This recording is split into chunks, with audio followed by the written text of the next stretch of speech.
masih bersama kami. Saudara Ketua Umum Projo, Budi Aristiadi menunjukkan sinyal kuat merapat ke Partai Gerindra.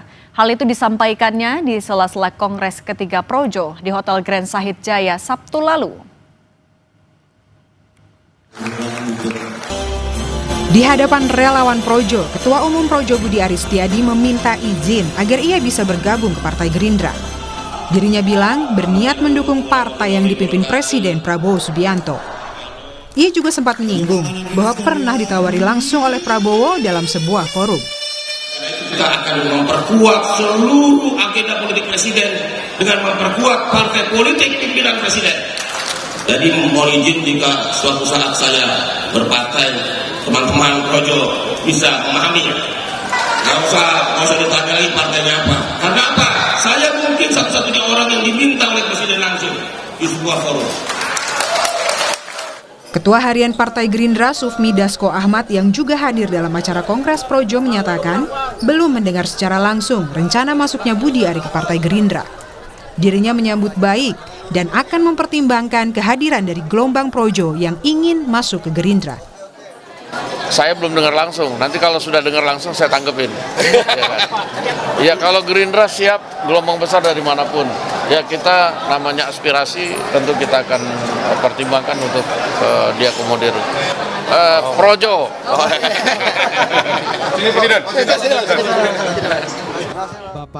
Isyarat bergabungnya Budi Ari ke Partai Gerindra sebenarnya pernah muncul beberapa waktu lalu. Dalam Kongres Partai Solidaritas Indonesia di Solo pada Juli lalu, Prabowo sempat menggoda Budi Ari yang saat itu masih menjabat sebagai Menteri Koperasi. Prabowo menggoda Budi Ari dengan pertanyaan pilihan antara Gerindra atau PSI. Menteri Koperasi Saudara Budi Ari Setiadi. Ini masuk PSI kok, bukan?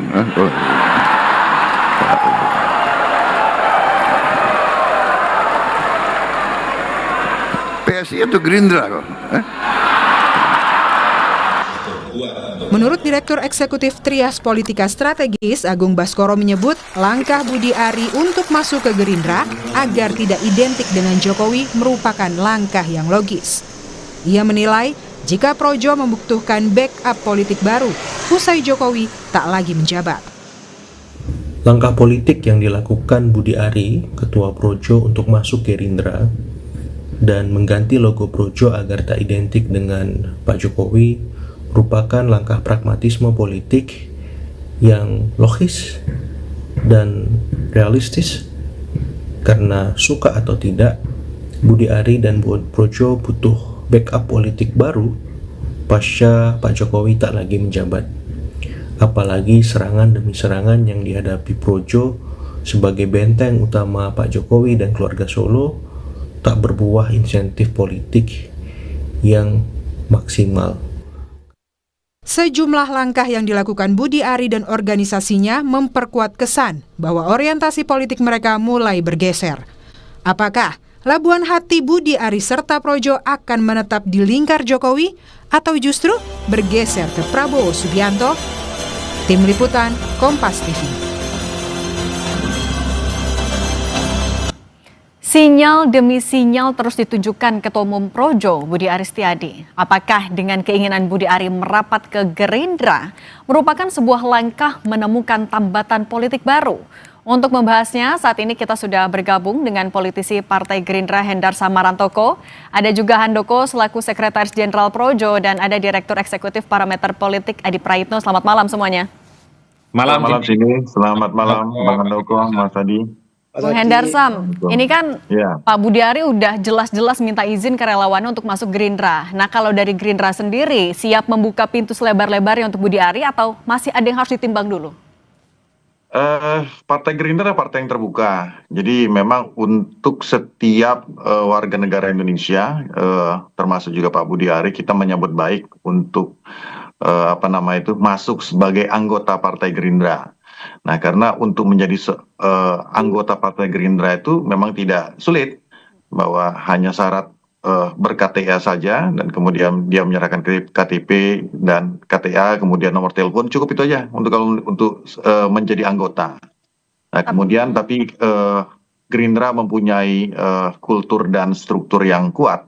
Maka oleh karena itu kan saya pernah menyampaikan bahwa di kasusnya Noel kan contoh ya, kawan kita Noel, bahwa ada anggota partai, ada kader partai, ada pengurus partai. Nah, ketiga hal tersebut merupakan sesuatu yang berbeda, ya tentunya dari terminologi dan itunya. Tapi Bang Hendarson, Pak Budi Ari bilang ya ini kan juga nunggu dulu izin dari yang punya partai, dari Pak Prabowo. Artinya Iya, sebenarnya nggak ada yang harus dikhawatirkan untuk bisa masuk Gerindra. Kita welcome untuk itu sebenarnya, tidak ada ininya. Kalau memang tidak ada halangan untuk menjadi anggota, tidak ada halangan di ADART kita. Setiap orang bisa menjadi anggota dari Partai Gerindra, bergabung dengan Partai Gerindra, ya. Tapi untuk menjadi kader dan pengurus tentunya ada mekanisme yang harus dilalui, kan gitu. Nah, oleh karena itu, itu ada di DPP tentunya. Dalam hal ini Ketua Dewan Pembina dan Ketum kita Pak Prabowo. Oke. Nah, kalau kalau gitu ke Bang Handoko, kalau tadi mendengar dari pernyataannya Bang Hendarsan, terbuka lebar kok. Nah, ini apakah artinya akan diikuti juga? Tidak hanya Pak Budi Ari, tapi anggota relawan Projo juga akan masuk Gerindra. Baik, terima kasih. Mungkin perlu saya jelaskan ya, dari awal berdiri Projo ini kan tentunya kan bukan partai politik ya, tetapi di dalam Projo ini banyak kader-kadernya Projo ini yang juga menjadi kader partai politik. Kalau dari awal sekali di 2014 itu ada kader yang dari PDI Perjuangan, ada yang dari PKB, dari macam-macam lah sampai hari ini. Jadi kalau bagi kami itu hak politik yang dimiliki oleh kawan Budi Ari untuk menentukan menjadi kader partai politik tertentu. Kalau kemarin dia sampaikan bahwa akan bergabung dengan partai politik yang dipimpin Pak Prabowo, ya tentunya itu Gerindra, yaitu bukan sesuatu hal yang besar bagi kami, bukan sesuatu yang patut dipermasalahkan gitu kan, tetapi Budi Ari kemarin memang menyampaikan untuk meminta izin kepada kawan-kawan di arena kongres bahwa Budi Ari mau bergabung dengan Gerindra. Jadi, tapi Bang Handoko kan juga bilang kalau ketua umumnya masuk Gerindra masa iya bawahannya enggak, itu disampaikan juga oleh Pak Budi Ari tadi. Itu gimana dong? Saya pikir tidak begitu ya. Saya sendiri ini kader Partai Golkar. Kebetulan saya juga pengurus, saya salah satu ketua di Dewan Pimpinan Pusat Partai Golkar. Jadi itu biasa saja, tetapi kita lihat nanti perkembangannya, karena bagi kami Projo ini dalam ADART yang kita sepakati dulu itu kita memang tidak menjadi underbow dari salah satu partai, ya kan. Jadi tetapi kami terbuka saja dengan siapapun yang menjadi kader partai, tetapi kemudian mempunyai ideologi yang sama, cita-cita yang sama tentang rakyatan gitu, tentang Indonesia ya. Kemudian kita bergabung di di partai politik ya. Oke. Oke. Nah, kalau Mas Adi, sebenarnya bagaimana Anda membaca sinyal manuver dari seorang Budi Ari? Tepatkah kalau misalnya tujuannya adalah untuk menjaga eksistensi dan relevansi? Ya, saya kira ada dua hal. Pertama, harus diakui sepertinya Pak Budi Ari mulai realistis membaca anatomi kekuatan politik di negara kita. Memang salah satu instrumen terkuatnya adalah partai politik. Jabatan-jabatan politik strategis apapun di negara kita, bergen dan proses politiknya itu dalam banyak hal ditentukan dan dikendalikan oleh partai politik, mulai dari konfigurasi soal pilpres, pileg, pilkada, dan seterusnya, termasuk juga jabatan-jabatan politik pasca pertarungan politik itu selesai. Jadi ini yang sepertinya membuat kenapa sosok seperti Pak Budi Ari yang dulu mungkin tidak terlampau terafiliasi dengan salah satu partai politik tertentu, akhirnya memutuskan bergabung dengan partai. Kenapa memilih Gerindra? Ya tentu karena Gerindra partai pemenang pemilu, partainya Bang Hendarsan, partainya pemenang pilpres. Jadi siapapun pastinya punya intensi dan tertarik untuk menjadi bagian dari partai pemenang pemilu. Dan ini adalah sesuatu yang terulang. Dulu waktu PDIP yang berkuasa, banyak yang ingin pindah ke PDIP. Sebelumnya lagi ketika Demokrat berkuasa, banyak sekali yang kemudian pindah ke Demokrat. Ini adalah magnet yang memang dimiliki oleh partai pemenang pemilu dan partai penguasa yang saya kira semua elemen politik jika ingin terjun ke partai pastinya ingin bergabung di dalamnya. Tapi Mas Adi, kalau melihat manuvernya ini sebenarnya hanya ingin merapat ke kekuasaan atau mau mulai melepaskan apa ya? Kan logonya aja saja diganti dari Pak Jokowi kayaknya mau diganti atau mau melepaskan sejarah yang lama? Nah, itu yang faktor yang kedua yang ingin saya sampaikan. Memang kalau kita membaca percakapan publik di media sosial ataupun komentar-komentar di media online, saya kan hampir men-tracking satu persatu tiap hari ya, omongan publik, netizen di media sosial.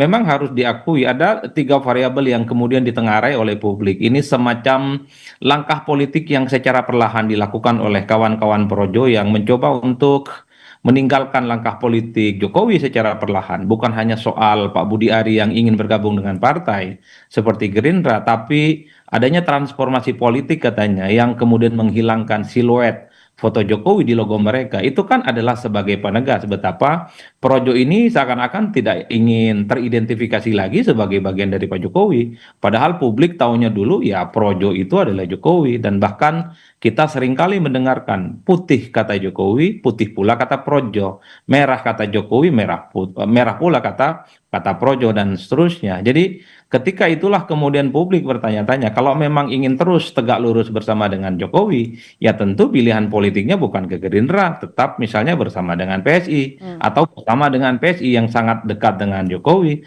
termasuk juga soal logonya nggak perlu diubah. Bahkan kita mendengarkan hari ini satu pernyataan yang semakin eksplisit bagaimana Projo itu seakan-akan semakin menghilangkan bagaimana jejak politik Jokowi di relawan politik ini.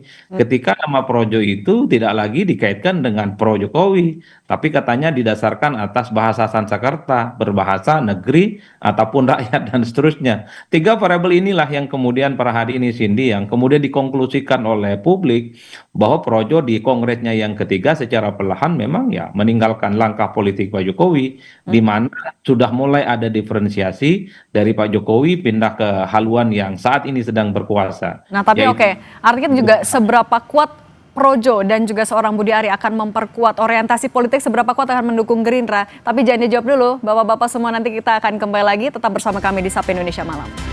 Saya mau lanjutkan lagi pertanyaannya ke Mas Adi. Mas Adi, sebenarnya seberapa kuat sih daya tawar seorang Budi Aristiadi dan juga Projo untuk mendongkrak sebuah partai politik yang sudah punya presiden? Ya, saya kira memang dalam konteks demokrasi elektoral secara langsung, di mana pilpres, pileg ataupun pilkada dipilih one man one vote, saya kira kekuatan politik apapun menjadi penting, Cindy, karena yang menjadi salah satu kekuatan politik mereka adalah elemen-elemen yang terakumulasi sebagai kekuatan politik mereka. Sekalipun misalnya tidak terlampau terdeteksi secara rigid sejauh mana kekuatan politik relawan seperti Projo, tapi dalam banyak hal, apa yang mereka lakukan dalam banyak hal tentu dianggap sebagai bagian dari untuk menganyam sesuatu yang tidak pernah dilakukan oleh partai politik. Karena kalau kita melakukan kerja-kerja politik yang dilakukan oleh partai, misalnya kita cek satu persatu, ada misalnya basis konstituen, termasuk juga soal isu-isu politik yang tidak tergarap secara signifikan, baik oleh partai ataupun bagian dari yang dilakukan oleh kekuasaan hari ini. Karenanya posisi relawan menjadi penting dalam konteks itu. Karena pemilihan secara politik di Indonesia melibatkan orang per orang secara langsung. Ya sekalipun orang juga banyak bertanya soal seberapa kuat sih sebenarnya posisi Projo, tidak seperti partai yang diukur perolehannya 20%, 19%, punya perwakilan di parlemen, ada yang di provinsi, kabupaten, dan kota. Tapi bagi saya secara prinsip memang harus diakui simpul-simpul politik semacam ini memang dalam banyak hal semacam katalisator. Mulai dari kerja-kerja politik termasuk juga pembangunan isu yang secara signifikan. Betul bahwa hari ini memang Gerindra itu punya sosok yang cukup powerful, the one and only Pak Prabowo Subianto, tapi tentu pada saat yang bersamaan jika ada kelompok dan relawan politik tertentu menjadi bagian di dalamnya, tentu akan semakin membuat betapa partai ini akan begitu banyak mendapatkan dari dukungan-dukungan dari elemen politik yang lain. Jadi itulah yang saya sebut sekecil apapun dalam konteks demokrasi elektoral langsung, pastinya itu sangat signifikan, terutama untuk menunjukkan betapa ada bertambahnya kekuatan politik yang sudah mulai tumbuh di berbagai tempat. Oke, nah kalau dari Bang Hendar sama Projo kan sejauh ini selalu identik dengan relawannya Pak Jokowi. Ketika identitas itu masih melekat sampai saat ini akan menjadi nilai plus atau akan jadi akan malah jadi beban juga untuk Gerindra sebenarnya? Saya nggak bisa menilai hal tersebut ya, karena kapasitas saya tidak untuk menilai apakah secara elektoral atau secara pragmatis ini bisa mendongkrak atau mendowngrade suara. Tapi yang pasti setiap orang atau insan yang ingin masuk ke Partai Gerindra harus mempunyai kesamaan tentang masalah ideologi yang sama dulu. Saya rasa seperti itu ya kan. Nilai-nilai perjuangan yang sama dengan kita, kemudian baru bisa ngeblend tuh ya kan. Oleh karena itu ketika mempunyai kesamaan ideologi ya, apakah ini kan kita ngomongin Pak Budi Ari ya, Pak Budi Ari mempunyai kesamaan ideologi yang dengan Gerindra dan memahami ideologi Gerindra. Oleh karena itu manifestasinya itu mungkin baru bisa terlihat pada saat beliau menjadi anggota dan mengimplementasikan hal tersebut. Bang Jadi Hendarson, tapi ketika gitu. Projo sudah menyatakan dukungannya untuk Pak Prabowo di 2029, itu tidak cukup untuk menggambarkan ideologi dari Pak Budi Ari? Kan seperti tadi sudah disampaikan oleh Bang Handoko tadi, sampaikan bahwa ini kan saya nggak tahu ya. Sepengetahuan saya baru Pak Budi Arinya aja, Bang Budi Ari aja nih. Bang Budi aja yang baru menyatakan hal tersebut. Apakah Projo secara organisasi ini resmi ya kan, secara ofisial masuk ke ke dalam menjadi anggota, otomatis menjadi anggota Partai Gerindra? Saya belum sampai, setahu saya belum. Baru beliau saja yang minta izin kan kepada kader-kader yang lain. Nah, apakah itu nanti diikuti dan sifatnya wajib atau tidak? Kita tunggu, seperti kata Pak Dasko ya, menyatakan bahwa kita dengar dulu baru kita bisa tanggapi kan. Baru kita bisa tanggapi yang masalah Bang Budi Ari. Oke, kalau gitu saya ke Bang Handoko dulu. Bang Handoko, ini kan sudah menyuarakan dukungan juga untuk Pak Prabowo di 2029. Muncul juga kemudian kesannya jangan-jangan Projo mau melepaskan dari yang lama, kemudian merapat ke Pak Prabowo. Tanggapan Anda bagaimana? Bang Handoko? Suaranya kayaknya masih di mute. Sorry. Oke, silahkan. Saya mau tanggapin itu ya. Jadi pertanyaannya tadi seolah-olah Projo ini kemarin di Pak Jokowi terus kemudian berganti mendukung Pak Prabowo begitu ya. Padahal kan realita politiknya nggak begitu. Kami ini di 2022 ya kan, dan kita diskusi panjang dengan Pak Jokowi segala macam, kita menggelar namanya musra. Musyawarah rakyat di 30 kota di Indonesia, ya kan, di 30 provinsi. Dari situlah kemudian kita mendeklarasikan dukungan kepada Pak Prabowo untuk menjadi calon presiden di 2024. Jadi apa yang saya mau bilang adalah bahwa tidak ada itu kemudian istilah kami meninggalkan Pak Jokowi kemudian berpindah, tidak begitu. Kami ini adalah memang dari hasil musrah itu kan kemudian kita sadari bahwa kami ini ya, Pak Jokowi itu adalah bagian dari sejarah kami yang tidak bisa kita pisahkan. Tanpa ada Pak Jokowi juga nggak mungkin ada Projo kan begitu. Tetapi kemudian kami para pendukung Pak Jokowi yang bergabung dalam namanya Projo ini di 2024 mendukung Pak Prabowo. Begitu. Jadi ini tidak ada perpindahan ya, tidak ada perpindahan. Karena memang kami posisinya di situ. Tapi Bang Handoko, kalau misalnya memang masih loyal ke Pak Jokowi, apakah artinya setiap manuver dari Projo juga akan tetap menunggu restu dari Pak Jokowi? Pasti ya, kami misalnya begini, minggu lalu kami ke Solo, ya kan, sebelum kami menggelar kongres, kami ke rumah Pak Jokowi, kami diskusi dengan beliau. Tadi pagi pun, ya kan, di hadapan kami Pak Jokowi dan Budi Ari melakukan komunikasi via telepon. Kami dengarkan bersama-sama, ya kan.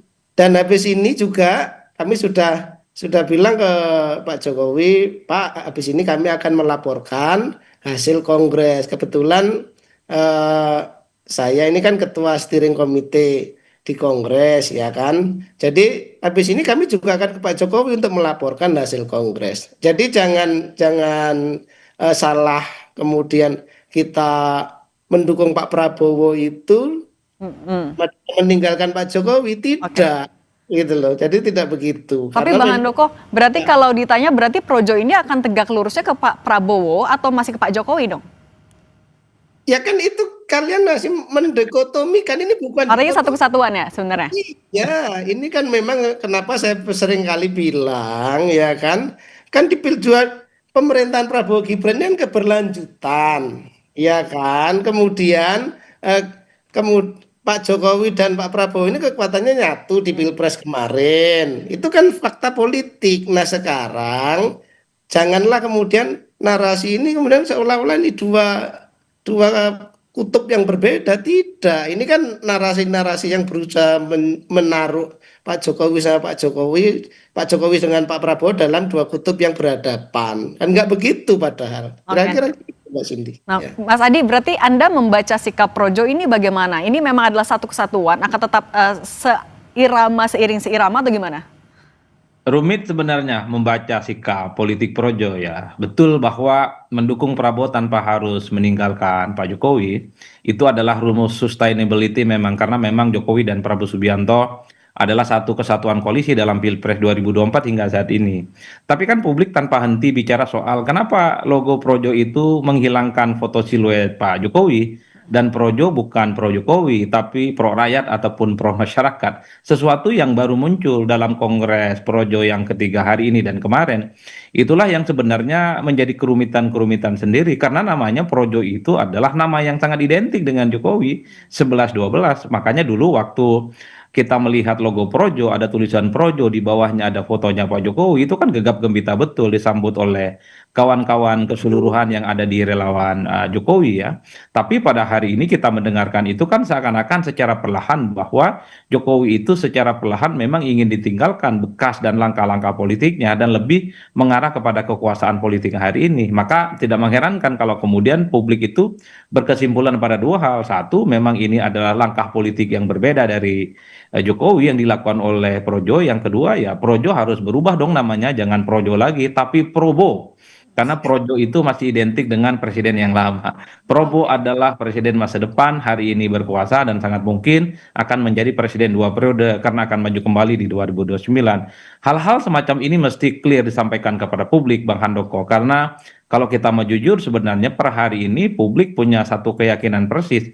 Ini adalah langkah yang cukup tebal dari Projo, sinyal yang kuat. Betapa Projo sudah menganggap Pak Jokowi adalah presiden masa lalu, sudah dianggap tidak terlampau penting variabel-variabel politiknya, dan sudah mulai menjadi bagian dari kekuasaan politik hari ini. Kok hanya ingin menegaskan bahwa Projo mendukung penuh kekuatan politik, agenda-agenda politik Pak Prabowo, saya kira ini sudah tergambar kok dalam Pilpres 2024 yang lalu, karena Projo memang mendukung Prabowo dan Gibran. Dan kita juga tahu Pak Budi Ari adalah bagian dari salah satu menteri yang dulunya menjadi menteri koperasi sekalipun kemarin itu sempat direshuffle. Jadi bagi saya ini hanyalah semacam argumen untuk menutupi bagaimana Projo itu tidak dituduh meninggalkan Pak Jokowi dan lebih memilih kekuasaan hari ini. Oke, manuvernya juga masih kita nantikan nanti Bang Handoko. Terima kasih Bang Hendar Samarantoko, Bang Handoko dan juga Mas Adi Prayitno sudah berbagi bersama kami di Sapa Indonesia Malam. Sehat selalu semuanya.